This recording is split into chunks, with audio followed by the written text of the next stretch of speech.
Well, the NCAA made up their minds finally. So, what is LSU basketball and LSU football's fate?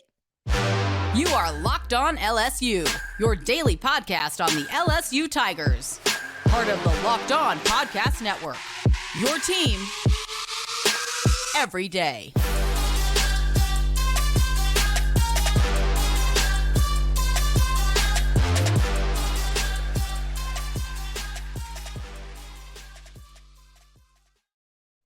Well, thank you for making Locked On LSU your first listen every single day. We are free and available wherever you get your podcasts. Plus, do not forget, if you're listening on your preferred podcast platform, then wonderful. Thank you for being here. But don't forget, you can also find us on YouTube as well. My name is Caroline Fenton, and you can find me on Twitter at Caroline Fenton1. You can also follow along the podcast Twitter at Locked On LSU for podcast updates, LSU thoughts, all that great stuff. Today's edition of Locked On LSU is brought to you by Bird Dogs. Go to birddogs.com/lockedoncollege, and they'll throw in a free custom Bird Dogs Yeti-style tumbler with every single order. Let's get into it. Big old ball game happening in Omaha tonight, and we're going to get into all of that. A recap of the action against Tennessee. Huge win last night against Wake Forest. Also looking ahead to game 2 against Wake Forest. We'll get into all of that. But I want to start here with some new news that has come out about the LSU Athletic Department this afternoon. It was honestly a decision that I forgot about, that I forgot was how important it was to this athletic department because it has been so freaking long. But LSU's fate has been announced by the NCAA officially. Since this was 2020? So the NCAA Independent Resolution Panel finally made their decision on LSU's infractions for the several NCAA violations that it committed for the men's basketball and football programs. So first and foremost, let's refresh a little bit. Will Wade, of course, we know the strong ass offer. We know that, Will Wade was paying money to recruits. We know that Will Wade was not being very cooperative with the NCAA nor with the LSU throughout this entire process. LSU fires Will Wade. Will Wade gets hired by McNeese. But ever since, the NCAA kind of underwent an investigation of not just the men's basketball team, but the athletic department as a whole, they found several different things. One of those being Will Wade and his recruiting violations. The other of those things being with the LSU football program. So there were 3 major violations within the football program. The first one happened in mid-2010s, 2012 to 2016, when the LSU athletic department was part of this scheme that paid about around just shy of $200,000 to the father of an LSU football player. That was violation 1. The second violation was Odell Beckham Jr. handing out wads of cash to players on the field after the national championship. We all remember that. We all saw the videos on social media. And the third LSU football violation being impermissible contact with a recruit in 2020 when Ed Orgeron, I believe it was a phone call, had a phone call with a recruit in 2020. So both the Will Wade stuff and the LSU football stuff, the NCAA has revealed what LSU's fate now is, their decision with how they would like to move forward with punishments, I guess is the best word to use, for the LSU athletic department. Let's focus in on Will Wade first. Not that it matters. Will Wade has separated from the program, but he is the reason why all of this started. Will Wade will get a 10-game suspension at McNeese. When he was hired by McNeese, McNeese already proactively suspended Will Wade for 5 games. This is an additional 5-game suspension from the NCAA. Will Wade will also be slapped with a 2-year show cause. To the best of my knowledge, this really has nothing to do with LSU moving forward. LSU basketball, however, as a whole. Now, that has something to do with LSU moving forward. They will revoke 2 total scholarships from the LSU basketball program, one of those being in the 2024 season, one of those being in the 2025 season. So I would say a majority of what you're looking at in terms of basketball repercussions or punishments, most of them are behind us. Let's look at football. I mentioned the 3 violations committed by LSU football. So the big punishment, so to speak, is a 3-year probation, both for the men's basketball program and the LSU football program. The P word is really scary. It is probation. It sounds really scary. What it really means is the NCAA is going to be looking at you under a microscope. What it really means is if you mess up again, if you get caught with another recruiting violation, then your punishment will be harsher now than it would be for a team that's not on probation. That's really all it is. It's not a postseason ban. It's not any additional scholarships. It's not any games that coaches or players have to sit out. It is just 3 years of, hey, you know, we're going to be looking at you. Don't do it again. It's a slap on the wrist, is really what it is. And the kicker here is it's a backdated 3-year probation. So the probation ends in September. The probation ends in a couple of months, which I think is fair. If I can impose my own personal opinion here, I think that is fair. I think it's completely unfair and completely unnecessary for the NCAA to punish players and coaches for the actions of former players and of former coaches. Just because the NCAA felt like taking their sweet, dear time with this doesn't mean that LSU has to now serve the time for the crime done 3 years ago. So that's really what it is. It's a 3-year probation for the football and basketball programs, backdated from September of 2020. So that will now be resolved in September of 2023 in just a couple of months. But it could have been way worse. It really could have been way worse. And the reason why it wasn't is because LSU was proactive in being very cooperative with the NCAA with all of their findings. In 2020, LSU self-imposed a bowl ban. Wasn't bowl eligible anyways, but they self-imposed a bowl ban to say to the NCAA, we're sorry, we did it, we apologize, and we will pay for it. In 2021 and the 2022 season, LSU had 8 fewer scholarships on that team. Again, as we're sorry, our bad, sorry. A $5,000 fine as well, which is $5,000. And then also kind of the kicker here too, is something that's new, is that LSU will vacate their 37 wins from 2012 through 2015. And that reason being, the player whose father received $180,000 from the athletic department played in those years and technically was ineligible per the NCAA. So from 2012 to 2015, those were the Les Miles years. Those wins are now vacated. Fine. That's fine with me. It looks like for the most part, everything is behind us. Vacate the wins. That's fine. As long as you don't take away our national championship, which they're not, fine. I can live with that. I can live with vacated wins in those few years. I can live with 8 fewer scholarships in 2021 and 2022. I can live with being on probation for 3 years and really for the next couple of months until that 3-year backdated probation expires. This to me really is not a big deal. It's not. I have to give credit to the LSU athletic department, to Scott Woodward, for being proactive and making the punishments and the backlash from the NCAA much more minor than they would have been had LSU not been cooperative, had LSU not fired Will Wade, had LSU not been willing to self-impose a bowl ban, had LSU not banned Odell Beckham Jr. from all non-public LSU games, LSU, areas for those 2 years. And that is what they did after, Odell Beckham Jr. was passing out the cash after the national championship. He was not allowed on non-public LSU grounds for 2 years, like the locker room, for example. So that's really, that's it. It's going to be okay. This is not a big deal. This is something that the NCAA drew on for far too long. This has been going on for way too long. But really, for the most part, it's a slap on the wrist, and this program's going to be just fine. Both programs are going to be just fine.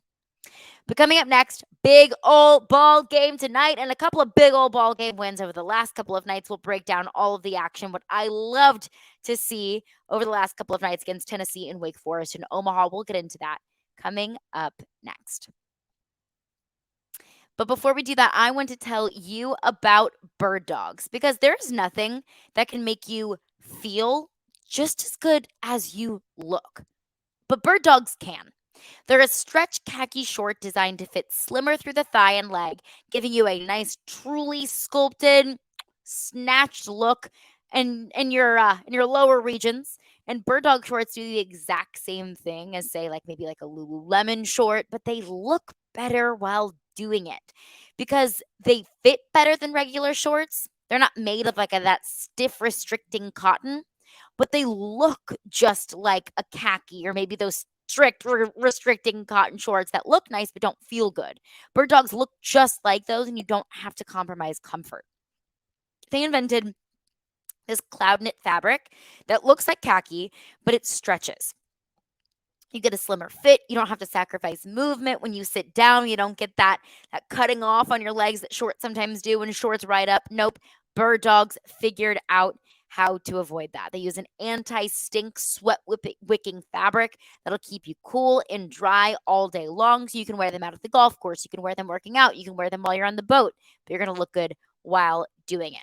So one of my favorite things about bird dogs, I wear them all the time laying around the house. They are super, super comfortable. So I'll lay down all day long, watch an LSU baseball game, wear my bird dogs, and I'll feel super comfortable. And they also fit really well.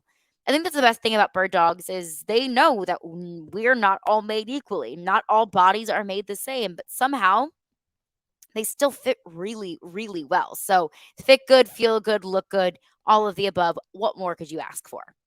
Go to birddogs.com/lockedoncollege for a free Yeti style tumbler with your order. That is birddogs.com/lockedoncollege for a free Yeti style tumbler. You do not want to miss this and you do not want to take your bird dogs off.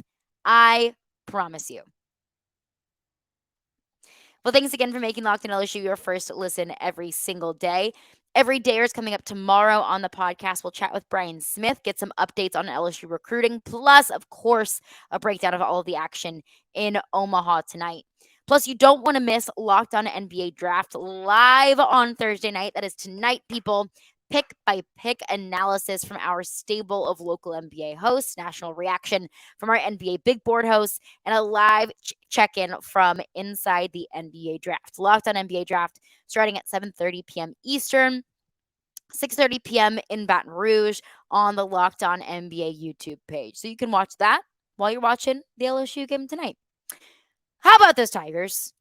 How about those Tigers, baby? Last time I talked to y'all, I was down. I was crushed. I was sad. After LSU lost that first game to Wake Forest, I thought, that was it. Winning that game really felt like the easiest ticket to the College World Series final.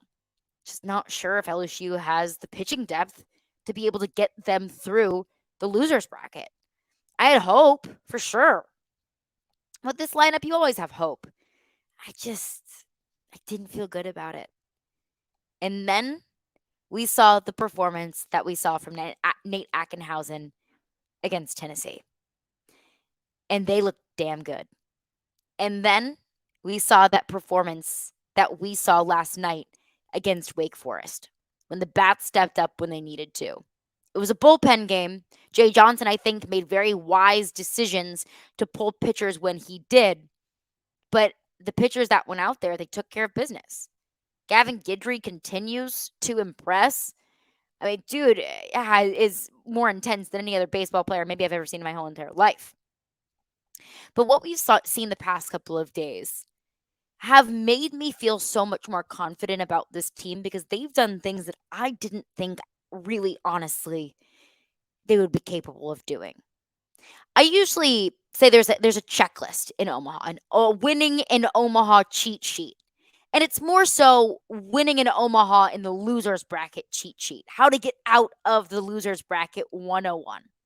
One of those things being you got to keep the bats moving. You have got to keep the bats moving. You're going to need offensive production all the way through the lineup, up and down through the lineup. And we didn't see a great offensive day in that game against Wake Forest. In the beginning of the game against Tennessee, also, it was a low scoring game. It was 2-0. And then at the end of the game, we get a 2-run bomb for Dylan Cruz, and it felt like that unlocked something. After that home run, I thought, oh man, okay, they are feeling it now. So they got the bats moving. Cade Beloso with a 3-run bomb against Wake Forest, and that was clutch. That was so incredibly clutch. And LSU scores that first run. A wild pitch brings a second run home. Dylan Cruz comes home, and then Cade Beloso steps up to the plate and brings both guys on base home. And 5-2 was your final score. In the third inning, that was really all she wrote offensively. So that was huge, huge clutch insurance runs when they matter most. We got that from Dylan Cruz against Tennessee. We got that against Cade Beloso in that first game against Wake Forest. So that is one of the keys to getting out, at least my keys to getting out of the losers bracket in Omaha. Keep the bats moving and get clutch hits at clutch times. That's another reason why LSU was able to beat Tennessee and Wake Forest, is because Tennessee and Wake Forest didn't get those clutch hits when they needed them most. Tennessee was 7th inning. Tennessee had the bases loaded. They just couldn't come up with a big hit when they needed to. They bring a couple runs home, and that's a completely different story. That is a ball game now. It was a low-scoring ball game at that time. So, they're able to get some hits. That's a couple of runs right there. It's the same thing with Wake Forest. They went up early. They had the bases loaded. Ultimately, when Jay Johnson decided to make one of his pitching changes, but that wasn't the last time that they had guys on base. I mean, there were a couple moments in the game last night where Wake Forest had 2 men on, a couple guys on, and they couldn't bring them home. They left them in scoring position. Now, that is, I think, detrimental, especially in a stage like Omaha. So I think that it works both sides, but LSU was able to get those clutch hits when they needed them. They were able to bring 4 runs home when they had the bases loaded in the third inning against Wake Forest when Cade Beloso hit that 3-run dinger, and then that wild pitch brought Dylan Cruz home. And the teams that they were playing just simply weren't. That's how valuable those clutch hits are. That's how valuable it is to bring guys home when you're able to get them on base. But we knew this team was good offensively. They've been good offensively. And sure, that first game against Wake Forest, it was an off night at the plate. But keep the bats moving. I think maybe the more important thing for me here is, and it's more important to me because it's not what I expected. I didn't think they had it in them. And maybe that's me being a cynical fan. But what I was so impressed with was the pitching. That's one of the things on my checklist. When you get into the losers bracket, you need a borderline miraculous pitching performance from a guy that you've never really gotten that from before. He's not one of your top 2, top 3, hell, maybe not even top 4 options in a starting pitcher. But you're going to have to play him because all your other arms are already tired out. All those other arms are on rest. That's what we got from Nate Ackenhausen against Tennessee. Nate Ackenhausen, his longest outing as an LSU Tiger this season was like 3 1/3 innings against South Carolina in the SEC tournament. He turns around and goes almost 7 innings against Tennessee. 7 shutout innings, might I add. Nate Ackenhausen was brilliant. Nate Ackenhausen had an incredible, gutsy performance when LSU needed it most. He stepped up when LSU needed pitching depth. And I think that's what allowed them to play so well against Wake Forest, was Nate Ackenhausen was able to go much further than I thought he could. So you were able to rest so many arms on Tuesday night that you then needed on Wednesday night. And against Wake Forest, they were using several different pitchers. I think LSU used 5 or 6 different pitchers against Wake Forest. I'm fine with that. Do whatever you need to do. Survive and advance. Keep yourself alive. And in Omaha, in the losers bracket, when you need solid pitching performance from a guy that you don't expect it from, you got that. I didn't expect that, to be honest. But it was so incredibly paramount. Now, I don't like the bunting. You got quit bunting. Quit moving Jordan Thompson to second. Enough of that. Enough of the bunting. Can we please, if we're gonna bunt, can we at least please do a bunting clinic? Because I've seen Jordan Thompson twice and Trey Morgan once pop a bunt up right to the third baseman's glove. So maybe could we stop doing that? That's one of my other takeaways. Quit it with the bunting.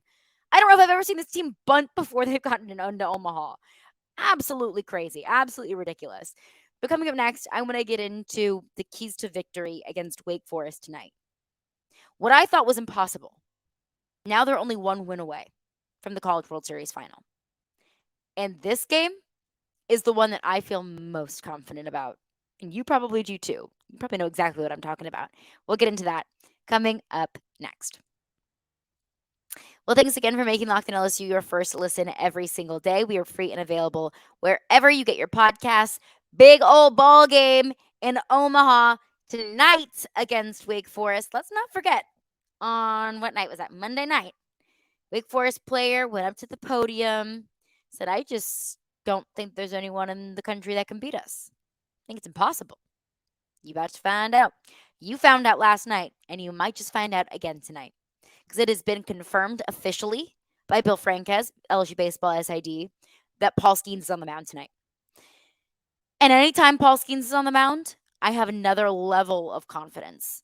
Anytime Paul Skeens is on the mound, I think we all feel a little bit of a sigh of relief because that's just how good Paul Skeens is. That's the Skeens effect right there. I think the Skeens effect also is not just for us, the fans. I think the Skeens effect also is within the rest of that dugout as well. I don't know if this is just me looking too far into it or if this is really something that maybe you've picked up on as well. Every time Paul Skeens is on the mound, I feel like this team plays with another level of swagger. I feel like this team plays more confident, more comfortable, more laid back in a good way. They're not so tight, not so nervous, not making some of the silly defensive mistakes that we've seen them make over the course of the season. So it's not just Skeens himself, which is probably more than enough. It's also what Skeens does for the rest of the team. And I think that's what this team needs tonight. They need confidence. That win against Tennessee, I would say, is most important win of the season 1B. Wake Forest win yet last night is most important win of the season 1A. The win tonight, if they do win tonight, that's going to take the cake. But I think those two games just kind of reinstilled confidence in this team. Kind of reinstilled confidence of when everybody, honestly, like probably maybe even myself, counted them out. They were able to prove everyone wrong. So just think about that. They're going into this game with that level of confidence of, oh, you don't think we can do it? We'll show you. And add that on top of Skeens pitching tonight. I think it's going to be a dangerous, dangerous team that's going to be on the field in Omaha tonight. And that's really freaking exciting. But Wake Forest is a good team. They're not going down without a fight. Wake Forest is also putting their ace in tonight. Rhett Lauder is going to be on the mound for Wake Forest. I mean, if Paul Skeens is the best pitcher in America, Rhett Lauder's maybe 2, maybe 3, maybe 4. I think the only other pitchers that you could kind of put in that conversation is Stanford's lefty, their go-to guy who he pitched against Tennessee. His name's escaping me. He's up there. Chase Dolander from Tennessee is also up there. But Rhett Lauder is also in that conversation with the top pitchers in America. ACC Pitcher of the Year, college baseball first team All-American, National Pitcher of the Year finalist, which of course he did lose that honor to Paul Skeens, first team All-ACC, first team CSC Academic All-American, which I don't really care what you do in the classroom. That's great for him. I'm focused on what you're doing on the mound tonight. Golden Spikes Award semifinalist. I mean, the list goes on and on and on. Now, of course, a lot of those awards he did lose to Paul Skeens. However, it just kind of goes to show that Skeens is damn good. Skeens is the best pitcher in America, period. Rhett Lauder's pretty good too. So it's not like you're going to be just skating to the College World Series final. You still got 27 outs to get. You still got to score some runs here. But if they're throwing their ace, I don't care if they're throwing their ace. I don't care if they're throwing their B, C, D, E, F, G, element of P pitcher. If their ace is going out there, Well, so is ours. And I'll take my ace over your ace any day of the week.